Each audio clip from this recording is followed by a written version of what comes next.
Hello and welcome to Weekly MTG, the Magic News Show straight from in the building. I am Blake Rasmussen, the guy who gets to sit in the chair. You're here too. Oh, I don't need fries. I'll just have a salad. Talk now, Steve.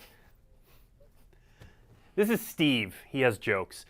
With us today. Such a lie. With us today is Andrew Brown from the Tabletop Studio, who hey, Andrew. Yeah, how's it going? Who did a ton of work on Throne of Eldraine. So we're going to go through a bunch of cards that have been previewed already. Andrew's going to tell us stories about them. He's going to tell us some of the thinking behind some of them, some of their abilities, where they started, where they ended up, all that jazz. And then we are going to preview a new card towards the end of the show after we go through the already previewed stuff. Cool too, you guys. It is. It's very cool. It's cool. And we are going to take your questions. If you put them in chat, I'll start writing them down. Just because I don't get to them right away doesn't mean I didn't hear you. We're going to kind of do questions towards the end. I may throw some in if we have some pertinent ones peppered in here and there. But by and large, we'll get to them at the end. In the meantime, Steve's going to do the news. It's time for the news. Time for the news. That's right. Eldraine preview season, Throne of Eldraine preview season has begun. It's very cool. Everybody really likes it. We had some very, very cool previews go up, including a buy a box promo preview of Kenrith the Returned King from Isaac Wright, actor. Many of you might recognize from his appearances on some popular television shows. It was really cool to see Isaac Wright get to do a preview. We've got a lot of other previews out there. Please check out the list on dailymtg.com. You'll be able to see where all of them are coming from. If you're interested in playing what the future of Standard Magic might look like, Magic the Gathering Arena has a special Standard 2020 event going on right now. It is a free event. You get to enter, and you must have a deck that comprises of cards that are not going to rotate. So really interesting format. You get to see a lot of different strategies on that event. Again, it is free, so go ahead and just log in, get your wins on, and then you get XP, which is really, really fun. Speaking of competitive Magic on Arena, the MPL had its Sapphire split this past weekend. You can see the final bracket up there for the top four. Li Shiqian took it within a Kethis combo mirror against Matt Nass. So Li Shiqian will be advancing to day 2 of the next Mythic Championship. Speaking of competitive Magic, the Players Tour regional events were announced earlier this week. They're going to be the weekend of February 1st and 2nd for PT Europe and PT Asia Pacific. Players Tour Europe will be in Brussels, Belgium, and Players Tour Asia Pacific will be in Nagoya, Japan. And about a week later, on February 8th through 9th, will be Players Tour Americas in Phoenix, Arizona in the USA. So you can see more about that on magic.gg. But if competitive Magic isn't quite your bag, but you are a big fan of Commander, there was also a new event series announced called Command Fest, brought to you by channelfireball.com, pastimes.net, and Star City Games. Command Fest, similar to the Command Zone events that you've seen at Magic Fest, specifically at most recently at GP Vegas and Magic Fest Vegas. You can see Command Fest, which are commander-focused Magic Fest type events. One in Seattle, November 1st through 3rd, Chicago the same weekend, and later on that year, this year I guess, in Washington, D.C., December 13th through 15th. Lots of places and cool events for Commander fans to get their play on. So really excited about that. If you like, if you want more Commander in your life, you want more information about Command Fest, please check out the video that the Command Zone podcast did on this yesterday. It's attached to their Throne of Eldraine preview card. And that's the news for the week. Let's talk about Throne of Eldraine. Yeah, let's do that.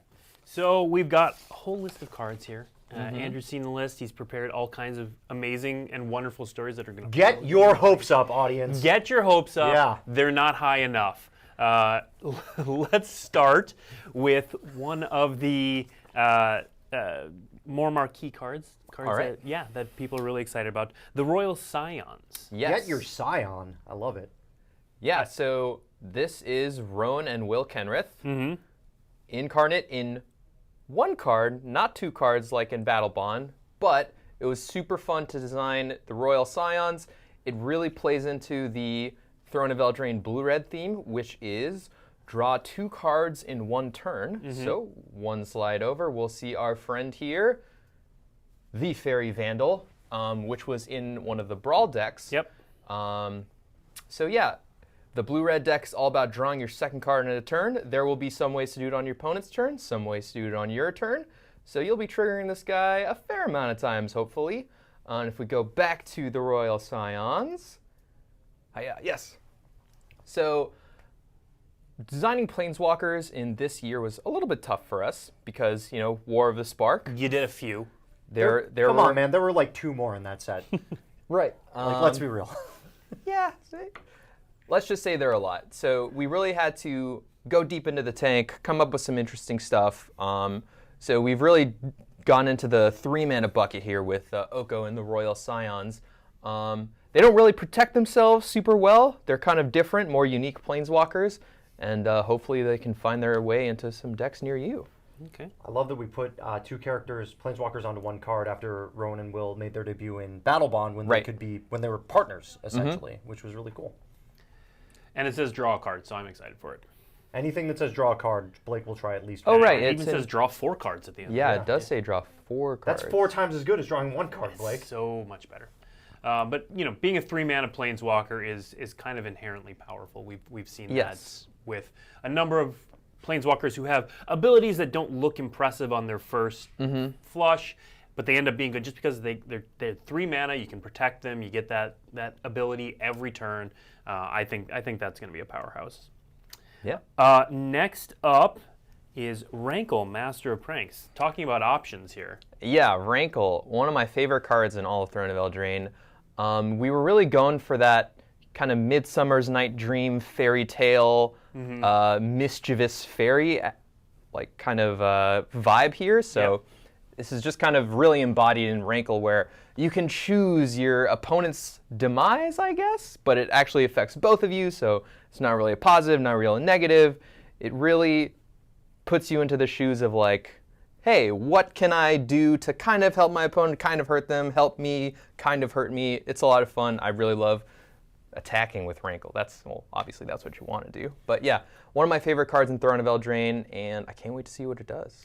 Can you talk a little bit about haste being on this card, and not only being on this card specifically, but being in black as well? Yeah, so haste is generally tertiary in black, which means it's one of its 3rd abilities that it can get. I think red is primary in haste, green is secondary in haste, and black is tertiary in haste. So generally we only want to put haste on black cards where the effect is unique to black. So for example, Punisher is one of the most black things you can have. Or Punisher effects are just effects where your opponent has to choose or you have to choose. So we put it on Rankle here, and hopefully it works out. All right. Next up, we have Lochmere. I have no idea if I'm saying Lochmere Serpent. Lochmere, just Lochmere. All right, Lochmere Serpent. So obviously this is one that's truly near and dear to my heart. When I was a Magic player, I really loved all of these expensive finishers, and this is just one of them. This is that. This is that. You've described this card successfully. Thank you. But yeah, one of my favorite things to do when I was playing with control finishers is really use my resources in a really different way near the end. So one of my favorite cards ever is actually Pearl Lake Ancient. So you have to sacrifice lands to save your thing. Tempo, the game is different and unique every single time. So with the Lochmere Serpent, you can be like, oh, hey, I really want to lock up the game by either hitting you and making it unblockable, or I can draw some more cards, but at the cost of sacrificing lands. So it gets you into a lot of these interesting board states. And in blue-black and Throne of Eldraine, I don't know if we've had any cards released based on it, but one of the themes of blue and black is to key off the number of cards in your opponent's graveyard. So we showed Into This, or Luis Salvato showed Into the Story. Into the Story, perfect, yes. So yeah, the final ability of Lochmere Serpent plays into more cards in my opponent's graveyard, allowing you to recur it, play it again, maybe eat some more lands, maybe attack for 7. It's a lot of fun. Delicious lands. Now, we did get a question from chat earlier that I think plays into this. They sounded like a blue-white control player. They were lamenting the fact that blue-white control is the less common version of control, and that blue-black control seems to be taking up that mantle. Is that a shift that you guys are making intentionally? Is that one of those things that just is right now, or what's your thinking on that? Generally, when we think about different combinations of control decks, we think about what that color combo is specifically good at doing. So specifically with blue and black, more of it is going to be about removal and counter spells. When we look at blue-white, we can think of, oh, more life gain, more stalling. I have access to stronger exile effects. If we look at black-white, it's more inevitable late game graveyard recursion. So we kind of like try to spin those together to make sure that each one can lean into what's its best strength is.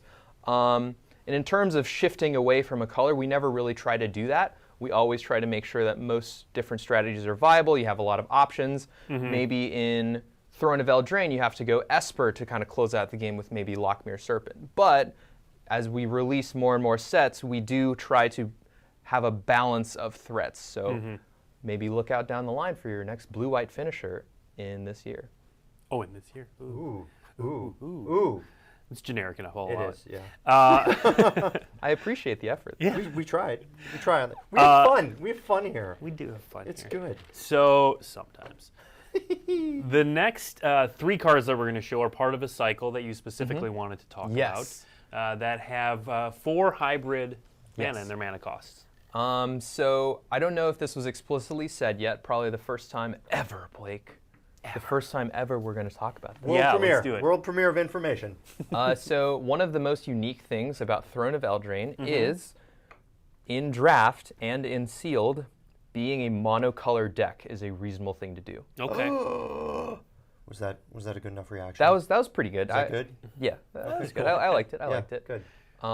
So these quadruple hybrid cards are a good way to either be I'm mono blue, I'm mono white, or I'm a blue-white deck. Yep. Because we like to think of when you're drafting and you're playing sealed, we think of it like there are 8 players in a draft, right? It doesn't truly divide up evenly into if everybody's in a 2-color pair, right? Right. So in Throne of Eldraine draft, it's really possible for 5 people to be in a 2-color pair and then 3 people to be in monocolor based on what's open. So these cards allow the draft to be a lot more flexible and to reward you for being that specific color combo or that specific monocolor combo. Or Okay. monocolor color. Color. Yeah. Monocolor non-combo. Correct. Yeah. Yeah, when I first saw these, they remind, for players who've been around for a little bit at least, they reminded me a lot of some of the cards in Eventide. Yes. Where those cards, again, when players first looked at them, they're like, okay, I can put this in my blue-black deck. Yep. And then when you actually played, you're like, no, I just want to play mono-black. Yep. Hello, I don't want to Murderous mess with. Red Cat. And they were flexible as to which mono-white or mono-red deck you would put them in, but you would put them in either. Yeah, because another problem with encouraging monocolor in a draft is generally just amount of cards that I can play. So another feature in Throne of Eldraine is there are a little bit more artifact creatures and artifacts that you're going to be willing to put in your deck, along with this cycle of quadruple hybrid uncommons. Okay. Now, chat's asking and kind of debating a little bit about the power level of these. In Limited, how good are those cards we just showed? Let's show them again. Again. So Andrew can look at them again. So when we think about power level for uncommons, or the general multicolor commons, we generally like them all to be around the same power band. Yep. So I would say these are probably in the realm of like pick 2 to 3 to 4. They're generally strong enough to where you're like, wow, this is a big signal that XYZ color is open, and they're powerful enough to be like, yes, I just want to take this because it's really strong in my deck. Okay. Makes sense. Now, speaking of monocolor, let's bring up Slaying Fire, which is one of the other mechanics in the set, has Adamant. Yes. Let's talk a little bit about this card. Yeah, Slaying Fire. Love this card. It's very reminiscent to a card in the past, Flame Javelin. 3 mana, 4 damage. That's a pretty good deal if I ever saw one. That was also Also an hybrid Eventide. And it was also a hybrid mana card. It was a weird hybrid mana. It There was. either two-brid. two colorless or 2 colorless or 1 red. Yeah. Anyway, It's 2-brid. We call it 2-brid. 2-brid? two-brid. 2-brid. Okay. Bybrid. No, two-brid. I like don't know two-brid. about that one, Chief. Anyway, Slaying Fire. Yeah, so Slaying Fire, one of the big things we've been thinking about in making Magic cards, and especially for best of one, is what does our burn suite look like? Sure. So one of the so previously we have Wizard's Lightning, Lightning Strike, Shock. Yep. I think, me personally, that's not everybody else in Magic design, but I personally think that's a bit too many burn spells. So what we've tried. Agree. Burn's just not my thing. It's fine. Here comes the chat brigade that loves burn. Have you lost too many times to getting lightning striked in the face? You can talk. Probably. You can talk to me. Probably. About it. You can Safe talk to me space, about Blake. Anyway, Safe go space. on. We don't need to. Yeah, but we've just become more cognizant of how many burn spells we're actually putting in the format, and especially for best of one because, no sideboards, being a more straightforward strategy is going to be a little bit stronger. So we've definitely become more aware of how that affects that environment. So Adamant is really interesting. It seems like we in Battle for Zendikar you guys did a mechanic called Converge, where if you spend as different different colors. colors, Right. This is all. If you spend all the same color, Right. you get a different effect. Yeah, it's pretty much the opposite, and it's definitely rewarding you for being true to your Court of Eldraine. Nice. Yep. Next up, we have the Giant Killer. Oh yes. This is the alternate art on this is some of my favorite art It's so cool. in the set. It's really good. Yeah, this was top-down Jack and the Beanstalk, where you have Jack, he cuts down the beanstalk, Giant dies. That's what happens. Thanks for that recap. Pretty straightforward. Yeah. Yeah. So in fact, an interesting story here. When we were making Adventure, we weren't sure whether it should be an instant, whether it should be a sorcery. At first, we started with all sorceries, just so it would be a little bit more easy to grok. But as we played more and more and more, we didn't feel like we had enough options for instants or enough design space to make them enough adventures. So we made the switch to instants, and this was one of the first instant designs that we had for Adventure. Okay, that makes sense. One thing I also want to point out here that the chat is enjoying, and that I've seen a lot of people on social media enjoying, is Peasant. Oh yes, Peasant. So I'm not completely in the loop on this, but we just make the cards. But the creative team has definitely done a great job with just really nailing the flavor of the world, adding new creature types. We got Warlock, we got Peasant. It's awesome. We've got Noble. Noble, right? Yep. Wait, I have a very important question for you. Should we errata Noble Hierarch to be a Noble? I saw this discussion. I come down on the side of no. Okay. Noble. Because Noble as a creature type is a position, Oh, sure. whereas Noble Hierarch is more a descriptor. Right. A hierarch that happens to be noble. That is noble in disposition, not in position. It's not like noble hierarch is the noble merry hierarch. Right. It's not like they're the Duke of the Hierarchs. Yeah. Or the Duchess of the Hierarchs. Right. Yeah.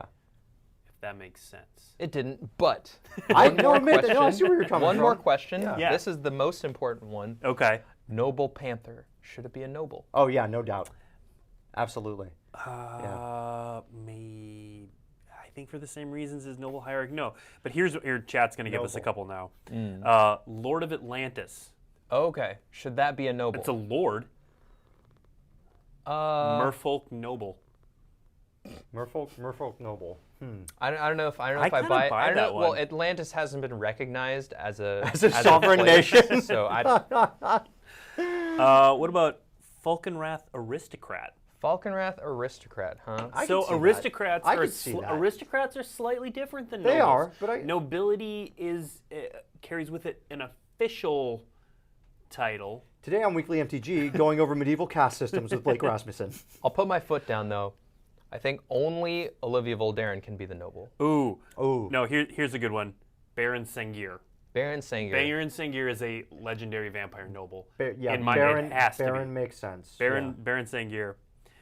None of this is official, No. by the way. Sliver Queen. Oh.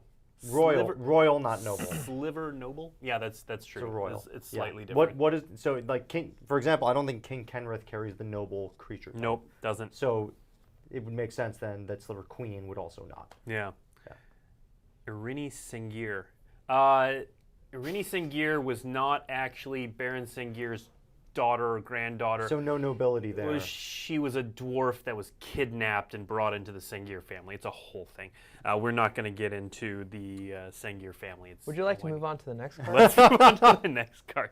No, I want to keep talking about nobles. Goblin King. Okay. Next up, let's talk about, where are we? Once Upon a Time. Ah, yes. Yeah. Once upon a time. That's some sweet art, too. Yeah, sure I do love this that art. Yeah, this card seems powerful. It certainly is. All right, next card. There we go. We did it. No, as our department of play design has gotten bigger, we have more tournament players who are really familiar with more and more formats. We definitely feel a lot more comfortable printing these cards for different formats, right? Because standard, the game goes longer. It's not so much about the early turns. This card is just going to be weaker in standard than it is in older formats, given how important the early turns are. But in modern, legacy, maybe even vintage, like this can really do some damage. So fingers crossed. I don't know, but it's in the wild now, so hopefully everybody can have some fun with it. Yeah, I've seen people talking about this as a possibility in Tron. Does it go with Ancient Stirrings, alongside it, instead of it?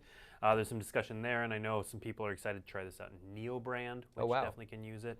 Well, I will say as a caveat, casting the second one definitely feels a lot worse. Yes, I believe that. See, look, Steve, I read the card again. Yes, well, nice work. Thanks. Nice work. I love it. Let's Once, see. not second upon a time. Wow. Yeah. That's exactly true. Yeah. Next up, we have the Wicked Wolf. Ah, yes. The Wicked Wolf, the wickedest of wolves.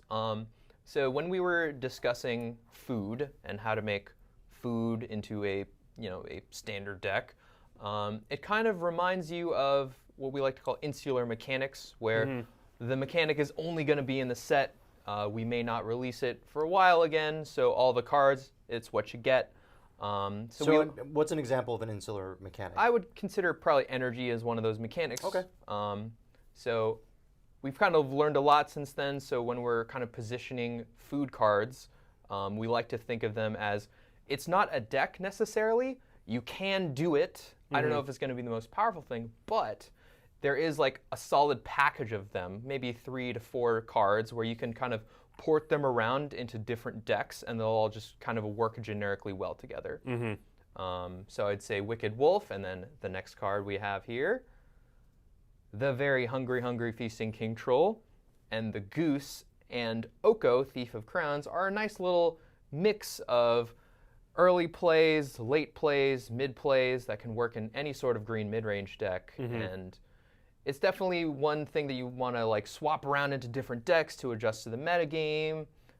And we definitely love doing that instead of making decks that are like, here's the deck, it's all done, neatly packaged, rapidly tight, here you go, and it'll be there forever. No, it's just going to be these cards. They kind of work well together. You can have an additional supporting cast around them. It's not all about the thing.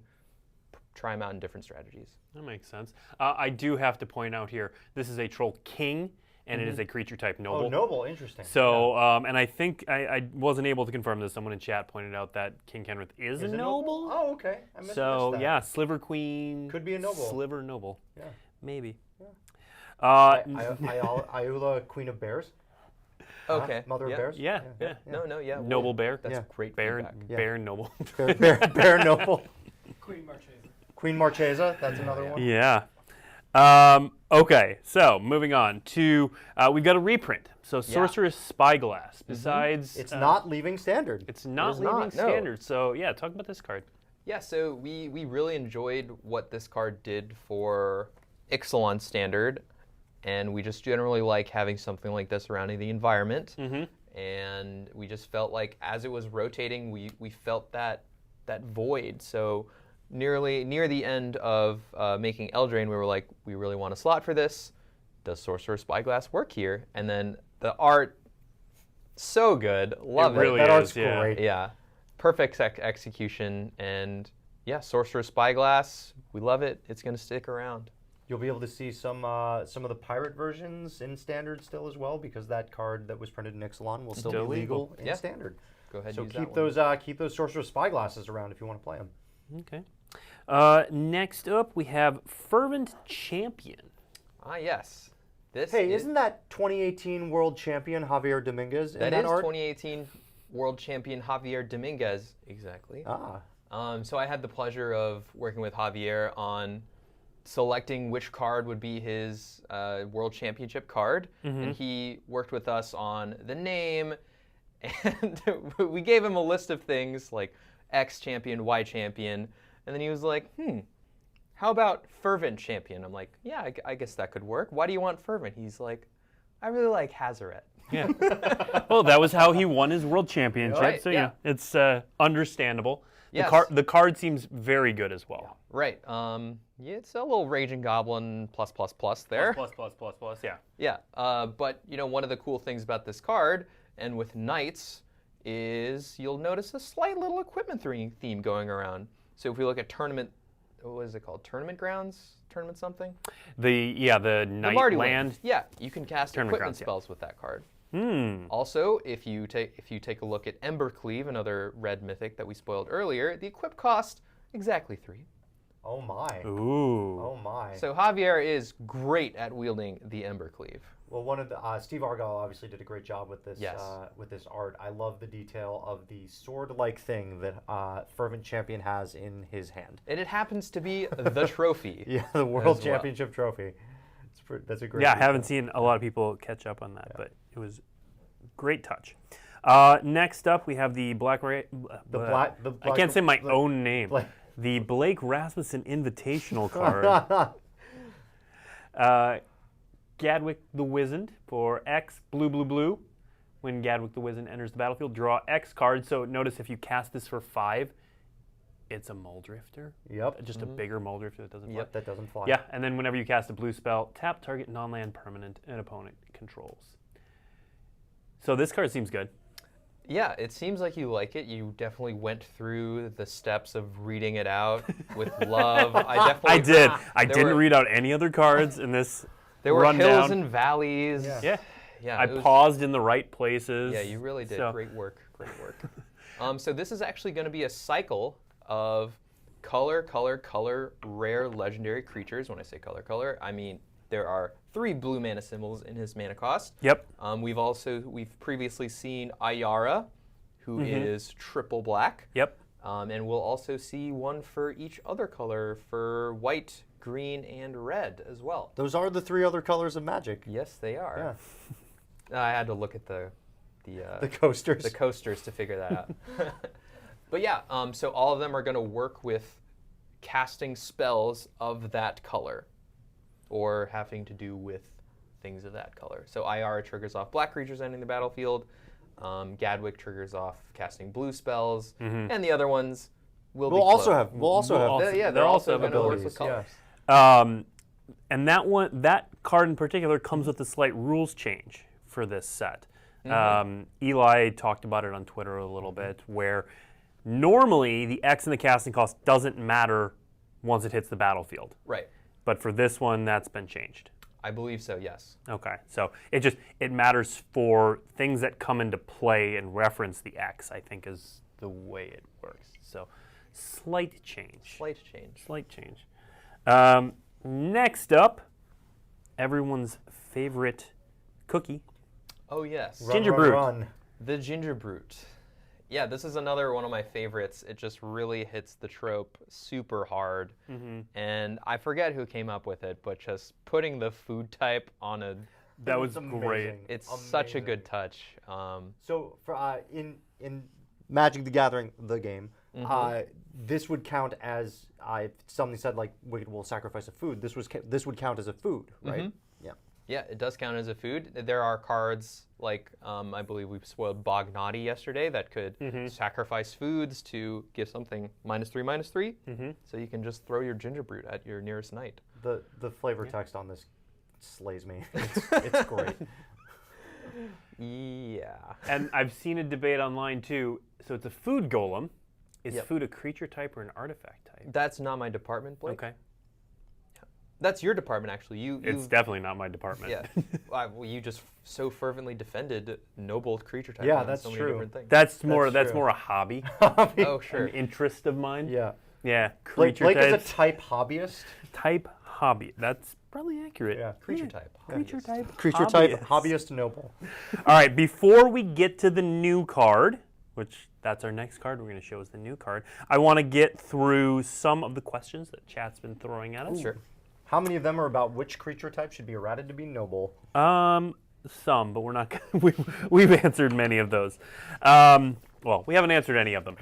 I think the answer is some creatures are going to get that errata, but I don't actually know the answer to that. So questions. I'm not going to. Oh boy. So one question was, when are we going to see the rare lands in this set? And there was some chatter about Mark saying there are no rare dual lands in this set. That is accurate, but Andrew, are there rare lands in this set? And yes, you can answer this question. Oh, okay, yeah, sure. Yes, there are going to be rare Just lands. don't describe them. Yeah. I'm not going to describe them. You sent me the preview plan, so I guess you can talk about it. Yeah. Andrew, it's very important that you don't describe the lands. Yeah. Just don't describe the lands. What I know. Are you doing, I set you up for a question that's like, can I answer this? I don't know. Blake, you're the one that gave me the preview. Yes, there are rare lands. Yes, there are going They to are be rare not lands. dual lands. They are not dual lands. They don't produce two different colors of mana. No, they do not do that. I honestly don't. The preview plan is my thing, and I honestly do not remember the date on which. I believe some of them may be tomorrow. I'm not 100% sure. Actually, the 17th rings a bell for some reason, but I'm not sure about that. Anyway, don't quote me on that. I don't even know what is the 17th. Is that Monday? I don't know. No. No, I don't know. I don't know. Sean, what day? What Don't day of the quote week me on that. is the 17th? Don't worry about it. Look it Don't up. quote me on that. Okay. Tuesday. Maybe. All right. So to conclude, the 17th is a Tuesday. it is. Whether or not rare lands are previewed on the day, I don't know. We've had a couple questions about what cards are found where in what packs, and we know this has been a recurring question, so we'll take a moment to answer them. There was a question about whether the Brawl cards are found in collector's packs and whether they get the special frame treatment in those packs. So I believe the answer is yes, you can get them in collector's packs, but there is no special frame treatment for them. As far as I'm aware, there are no showcase versions of Brawl cards. Well, that's definitely correct because showcase refers to the adventure frame. Yeah. There's no extended art versions Correct. of them. Yeah. They come in the collector's pack in the ancillary slot. So the ancillary slot is where you can get things like buy box or Brawl cards or Planeswalker deck cards. Planeswalker deck cards can come in that slot. Yep, absolutely. Next up, can you get Kenrith in a foil borderless version in collector packs? No. Same answer as the Brawl stuff. It does come in the normal frame non-foil. Yeah. So you can get a non-foil King Kenrith in the collector's packs. Kenrith the Returned King. Kenrith the Returned King. In the collector's packs, but it won't have the extended frame because, again, it's in that slot for ancillary stuff. And then we've had some questions about art books for this set. No, there is not an art book for Throne of Eldraine. Who are these people and how do they know so much? It's been, Andrew, who are doing you with and how do you the know so Coast? much? Who are you, Andrew? Hi, I'm Andrew. It's been 2 years since I last described who I was. Great. I really enjoy long walks on the beach and magic cards. How do you know so much? So I'm real talk. Yeah. Hi, I'm Andrew. I'm a senior game designer on the play design team, and I do a lot of work on the middle to final end of sets where we execute on all the grand ideas that the design team has. And yeah, I make magic cards. It's fun. I like Steve. Blake's okay. Thanks, man. No, that's a reasonable assessment. And then we had a question about Deafening Silence, which was previewed today. Yeah. Was that card aimed at Vintage? Is the question. Was it aimed at Vintage? Well, I mean, like I said with Once Upon a Time, we like to throw in an occasional card here and there for different formats. I'm not going to say Y was meant for X, but we do think about it and we do aim cards at certain places. But it's up to you, the player, to figure that out. Yeah. And then this isn't a question, but I'm just going to address it. As Muir11 notes, guys, maybe this is not the stream to be asking about 2-for-1. I see all the questions in the comments. We're not talking about Arena today. We're just talking about Throne of Eldraine cards, and that's fine. those questions will be answered eventually, not by us, not right here. Yeah. Let's move on to a preview card. Sure. Oh Let's yeah, talk we about have it. one of We those. have a preview card. We have one of those. It's cool too. Yeah. Yeah. It's very cool. So let's bring it up. Oathsworn Knight. Oh. All right, for It's those of you here. playing along Playing at Home Alone. Oathsworn Knight is a 1 black human knight, not a noble. Oathsworn Knight enters the battlefield with 4 +1/+1 counters on it, so it comes in as a 3-mana 4/4, which is already pretty good. Oathsworn Knight attacks each combat if able, and if damage would be dealt to Oathsworn Knight while it has a +1/+1 counter on it, prevent that damage and remove a +1/+1 counter from it. Yeah, how good is this card, Andrew? Well, he just keeps chugging along no matter what. He loses an arm, he loses a leg, it doesn't matter. He's still coming at He'll you. bite your legs off. Yeah. Yeah. So this is reminiscent of the old Phantom mechanic, right? Correct, yes. Where damage would be prevented, all you have to do is take off a counter. So they get a little bit weaker, but they still keep going. Yeah. And Oathsworn Knight, he's on a rampage. He's just going forward. That's all he wants to do. He mean, wants to attack. And as I recall, in a recent set, there was a mechanic we brought back that does some really interesting things with counters on the battlefield. Really, which one is that? I think it was called Profligate. Profligate, correct. Yeah, Profligate. Yeah. So obviously there are ways in Standard to add counters to this. Are there Correct. any? Are there any ways to add +1/+1 counters in Throne of Eldraine? It's not really a theme we've seen. It's not exactly a theme, but there certainly are going to be cards in the set that will put +1/+1 counters. It's just such a natural design space to go to, so there will be that. Yep. But yeah, no, he's also a fine gentleman to suit up some equipment to, maybe. He is a knight. I talked about knights and equipment earlier. Yep. Resiliency, black and white, just like I said earlier. Are you listening, Blake? I'm listening and reading questions in chat. Yeah. Oh, I see, right. Okay. Yeah. Blake has a lot of hats on I the have show. many he hats hosts on the this show. show. He reads the questions in chat. That's it. Yeah. Those are all the Those things. are the 2 hats. So when you're looking at, we were talking about training grounds earlier. How? Way earlier. just let me get this straight. Yeah. The U enchantment from Nope, not training grounds. Rise of Eldraine. Yeah, I was like, we were talking about that earlier? The Mardu land. Oh, okay, got it. Yes. Tournament grounds? Tournament grounds. Is that I what know, it you is? play a lot of Grixis Highlander. It's Yeah. completely reasonable for... You can play training grounds. Anyway, Do you also play Verity Circle? how? You've talked a couple times about how this set rewards you for playing monocolor or playing 2-color and keeping your colors. The Knights deck that's looking like it will be a standard thing.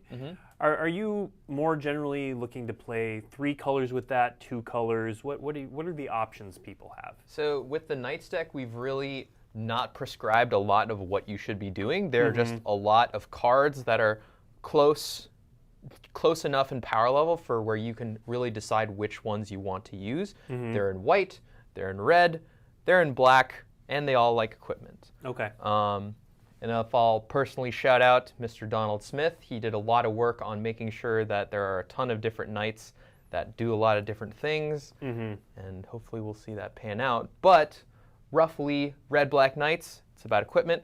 Black-white knights is about attrition, slowing the game down, and then red-white knights is going to be your classic kind of go-wide aggro deck.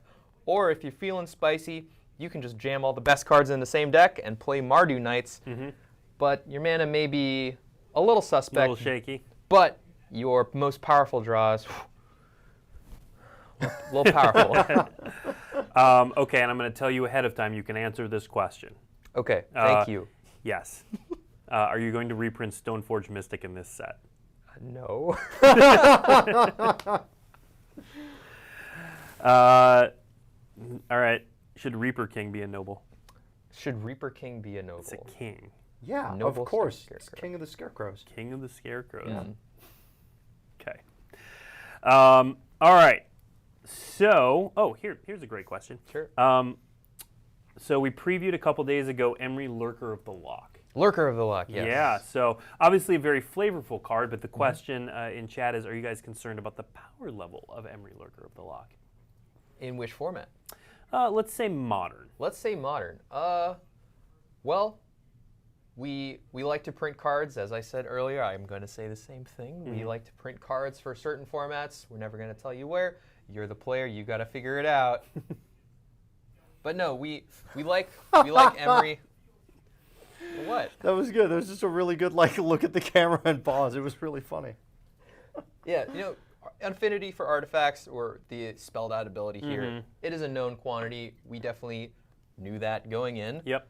And I'm actually really excited to see what decks Emry can enable, actually, because it's not a kind of, it doesn't slot into anything perfectly, right? You think of like affinity for artifacts, 4/4 for 5, right? Oh, great, goes in my affinity deck, right?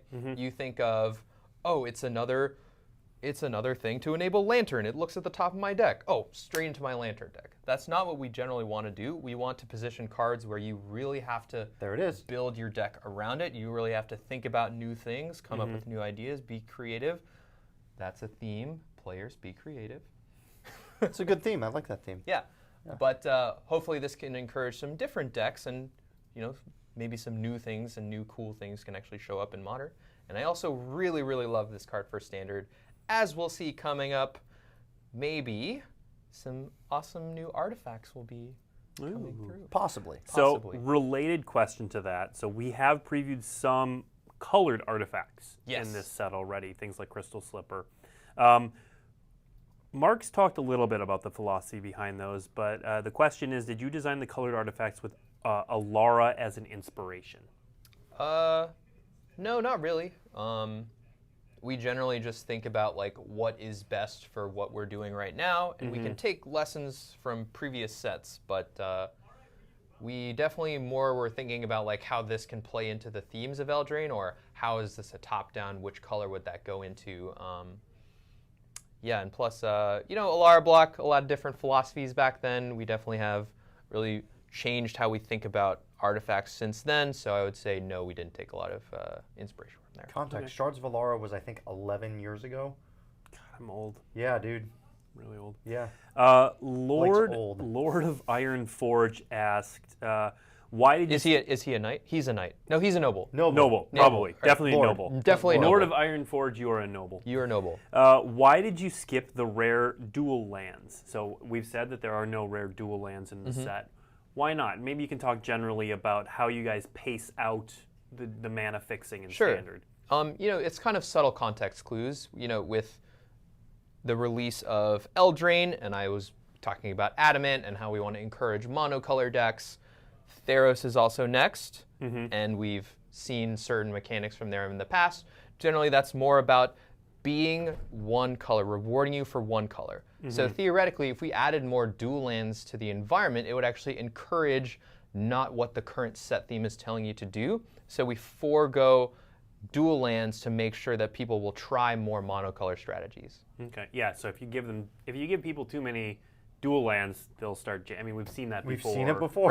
Right. Back with Origins Standard when there were fetches and fetchable lands, and the better mana fixing you give, the more people can just kind of play more different strategies and not play the set theme. So for a great example, like what I talked about earlier, the 3-color Knight deck, right? Of course it has the most powerful cards in it, but since the mana is not as great as, let's say, the 2-color Knight decks, the draws will be more powerful, but also you may get tripped up sometimes. Yep. You got to balance that out. Yeah. Balancing act. Balancing act. Which is not in this set. No, it is definitely not in this set. Let's see. How many Teferis are going to be legal by next year's rotation? Oh. Can I answer that question? No. No. Oh, okay. All right. I'm just trying to take context clues. All right. Yeah. No. Is there any chance we will find a blue or black rare or legendary fairy we haven't seen yet in the remaining spoilers? I don't know. Is that something you'd like to see? Yeah. A blue and black legendary. Is that something you'd like to see? I honestly don't know the answer to that. There might be. There might not be. I'd have to look at the sheet. I mean, I know the answer. Do you want me to answer that? Yes. I didn't know, actually. 12th blow. Oof, wow. Let's see. Nope. I'm catching up, chat. I just want to make sure that we get to as many questions as possible. Let's see. That's a weird question. Are there any artifact and or mythic adventures? What? Sorry, what? Are there any artifact and or mythic adventures? So there are no artifact adventures because they're all on creatures, correct? That's correct. Okay. Yes, there are. Actually, there are a few mythic adventure creatures. Ooh. So something to look forward to as preview Yes. season continues. Yeah, Indeed. absolutely. Some of the cards that I'm most excited for are actually the mythic adventure Oh, creatures. intriguing. Okay. Intriguing. I'm getting some questions about the rare lands. We're not going to actually talk about them more than the fact that there are rare lands. There are, yeah. They are yet to be previewed because I don't want to take away from the people doing those Yeah, previews. They're not all ours. We're not them. We're not them. Yeah. You read the card, nice. Yeah. We're not them. We're not them. Okay, so here's a good general question. Sure. What makes a land have a basic land type? For example, Caves of Koilos is not a swamp or a plains, Okay. but Godless Shrine is both. Or Mortuary Mire isn't a swamp, but Witch's Cottage is. I see. So for Eldraine, those common lands that have the land type, if you look in the text box, it actually it rewards you for having that type of land. So for those, we didn't want to punish you for playing more of them in your monocolor deck. Mm-hmm. So I believe Sean, the excellent at grabbing cards grabber, will show us. That is his title. Yes. Yeah. Yeah, so it just definitely makes a lot more sense here that this card is a swamp because we want to encourage you to play as many of these as you want, so we don't want to punish you for playing more. Yep, makes sense. Here's a good general question, just for people who don't know yet. How do adventures work? How do adventures work? Great question. So you can either cast the instant or sorcery side, or the creature side when it's in your hand. But if you cast the instant or sorcery side first, it goes on an adventure and it goes into the exile zone. And then, anytime you can legally cast that creature, you can just cast it from the adventure zone. So it goes on an adventure. Yeah. It And goes then it and comes back. slay. For example, Giant Killer is an adventure that we he showed today. kills the giant, and then So he's. we have a nice graphic for What that. up? I can tap creatures now. That's his story. So what happens is you'd cast the instant side of the text box, chop down. Chop down. You would destroy target creature with power 4 or greater. That card would get exiled as Giant Killer. Yep. And then you could cast the creature side from that on an adventure section of the exile zone. Correct. So I'll actually go into deeper about why we actually really liked adventure in the suite of mechanics that we have in Eldraine. So if we look at it, we have Adamant, right? That's pay 3 mana, you get your reward. Pretty simple, generally very easy to understand. Yep. Then we have food. Not too many decisions going on. I eat my food when I have it. I can use my food in different ways with certain cards. Pretty straightforward. But there aren't too many decision points with both of those mechanics, right? I guess with food you can decide whether to crack When it or you're gonna not, start, yep. but that's not too much. So we really wanted to get a decision-intensive mechanic in. So adventure is that. So you can cast the instant side, the creature side. It can be either one. You can try to get full value, but that also leaves you vulnerable on board. So you definitely have to think of a lot of different factors when you're casting the adventure creatures. Yep. And one of the heuristics that we tried to have when making adventure creatures for standard is we wanted to make it a choice. Like, do I really want to forego having a creature and casting the spell first and getting the entire value, or do I just play the creature out and have it on board? Yeah. So it's a choice. Choices are awesome. And then, let's see. Are adventures legal card names for things like Unmoored Ego, or do you have to name the creature? So I would encourage you, there are a lot of questions that you can ask about adventures. I would encourage you to read the Mechanics of Throne of Eldraine article that is on Daily MTG. And there are also videos on YouTube, on the Magic the Gathering YouTube channel that show you how adventure works, some cool things about food, some things about Adamant. And the sort. So I would encourage you to check those out because there are a lot of corner cases and weird things that happen. And that's going to be your best source to answer some of the broader questions. And then on the 20th, we will release the release notes, which will have all the specifics. That'll get down to the nitty-gritty of, like, what if you manifest an adventure creature, and there's a lot. Anyway, Magic has a lot of mechanics. yes. And it's worth noting that we are printing on an adventure token. Yes. Yes. Yeah, that looks pretty cool. It doesn't have any gameplay significance except as a reminder, Correct. but it's got some great art. And yeah, that's out there on the internet as well that you can find. Speaking of tokens, if you are playing a game of Magic the Gathering and you somehow become the monarch, do you get the noble creature subtype? I think so, yes. Yeah. I think that's accurate. And then any card that refers to nobles also refers to you. That makes refers sense, to you. right. Yeah, I think That's so. just science, you guys. Yeah, so that answers the question, is there an adventure token card? There absolutely is. The art's gorgeous, and Sean is indicating that he's going to put it up on the screen. Hey! Because Sean is Sean's great at the his job. greatest. Yeah, so again, no actual gameplay significance. It's just a reminder that this is on an adventure because the creature must be cast on an adventure for it to be cast from exile. Yeah, you can't just cast it if it's exiled normally, like from a graveyard or from your hand. Yep. Must be cast. Must have the instant or sorcery side of its thing cast. So before we go, I think that's all the time we have for questions for today. But I do want to show our preview card one more time for those who missed it. Oathsworn Knight. Oathsworn Knight. Mm-hmm. Look at that guy. Yep. Keeps attacking. You'll beat him up. He'll come back. Beat him up some more. He'll still come back. And eventually he won't. Yeah, hopefully not. Unless he's got an equipment Eventually. attached to That's him. correct. So I want to thank everyone for watching today. I want to thank Andrew for showing up and telling us all about these Throne of Eldraine stuff. Next week we have a very cool show that we can't tell you anything that we about. can't tell you anything about. I'll just say there's an unboxing involved. Yeah, and you should come check it out. You should definitely check it out. I'm next excited week. about it. Blake's excited about it. I'm very excited. Andrew might be excited about it. We haven't asked him yet. Andrew doesn't know what we're He doing. doesn't even next know what we're week. doing, so he can't even be excited He about won't it. be here. It'll just be Steve and I. Yeah. We'll also talk about the tokens. Yes, Throne of Eldraine. you'll get to see the tokens for Yep. Throne of Eldraine. But this weekend, Steve, what do we have going on this weekend? We have the Ruby Division Final Four playoffs, top four playoffs for the MPL. So on MPL Weekly, you'll get to watch the Ruby Division top four battle it out. I think we have a bracket to We show do. the top four. Upper finals is going to be Ben Stark versus Andrea Mengucci. On the lower semifinals will be Reed Duke and Ray Sato. The winner of the lower semifinals will play the loser of the upper semifinals, and the winner of that will advance to the grand finals with the winner of the upper bracket. I'll be interested to see what these players bring to the tournament because in the round robin portion, they all played something a little bit different. Right. So we had Sato was on Grixis. He was the lowest seed, but he got there with Grixis.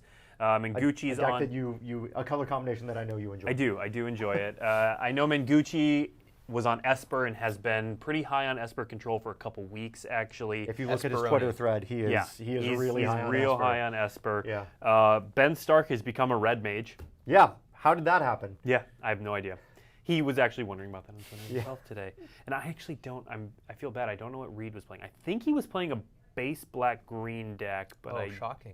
I know. Everybody was extremely surprised. But I don't know that for a fact. Anyway, none of them have to bring those decks. They can change it up. surprise and metagame a little bit and try to figure out what their opponents are going to be playing. Yeah, we saw a lot of Kethis combo last week, Yeah. so we'll see what happens in these finals. You'll get to see it on MPL Weekly on Saturday. Right here on twitch.tv/magic, starting at noon Pacific Usually time. it starts at noon. So, yep. Sean Sean is saying says yes, yes. it starts at noon.